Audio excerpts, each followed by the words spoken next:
Mr. Chairman, ladies and gentlemen. Janet's speech this evening was use of the voice. So she's done 4 already and has now come to show us some variety and general range of her voice. Did we get that? Well, let's have a look at that side of it first, and then I'll follow that by looking at the earlier techniques that Janet has used and learnt, and round up at the end. Well, I think Janet had a very expressive voice, generally speaking, once we got going. I felt there was a little bit of nervousness at the start, certainly some quietness, which I don't think was intentional quietness. Overall, it was audible, the whole speech, but I felt I needed a little bit more volume on certain occasions. I missed Janet's first use of the term face blind.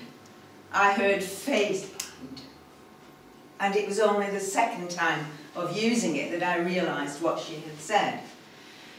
And I think, therefore, that's the kind of thing I'm slightly bothered about, because this room is not a huge room, it's fairly big, but there aren't a lot of people in it, so the sound is not being absorbed an awful lot by bodies.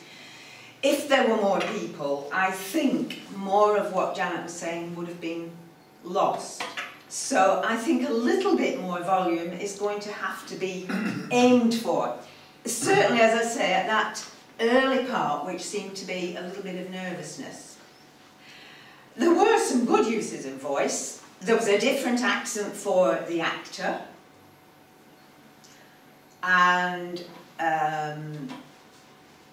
general expressiveness, variety in the way that she was able to deliver different sentences. And I think this is helped very much by the expressive face that Janet has, and the easy use of laughter when it's necessary. And that does alter the way you speak. All of us speak. I did feel, though, that the delivery was rather fast at the beginning because of reading. I felt I wanted some slower sections there, and pauses to make sure the audience was really understanding what she was going to be telling them about. She knew the subject well, and so she was very well prepared, and that came through as she moved on in the speech. As to the other techniques, I felt that they were covered very well, except she forgot her salutation to the chairman. Maybe that was a bit of this nervousness that I've mentioned. And eventually, again, she had an air of confidence about her as she got into the speech. It was a good choice of subject. It's very interesting, I think, and informative for all of us in the audience. It was a good introduction, you know, it led us in. She led us along by asking us about meeting people in the street and so on. And we weren't quite sure what she was going to say till she got to the end of the introduction. And then there we were, and she gave us this lovely, interesting and amusing development. I felt there was rather an abrupt ending, and I didn't notice much summary. It just seemed to come to an end fairly quickly. She had some very good gestures.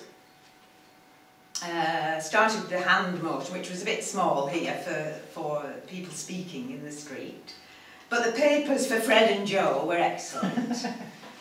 And as I say, generally, facial gesture and the I cheered, well, it was great. So it really came on as it went through this. There were some very good bits of vocabulary and word pictures. This beaten, exhausted wreck of a teacher was combined with a gesture, wasn't it, of shoulders down and walking. Really very good. And used questions for rapport. Quickly, for me to sum up, I think she needed a slower start. Don't read at the beginning. Consciously have a loud section somewhere and a quiet section somewhere else.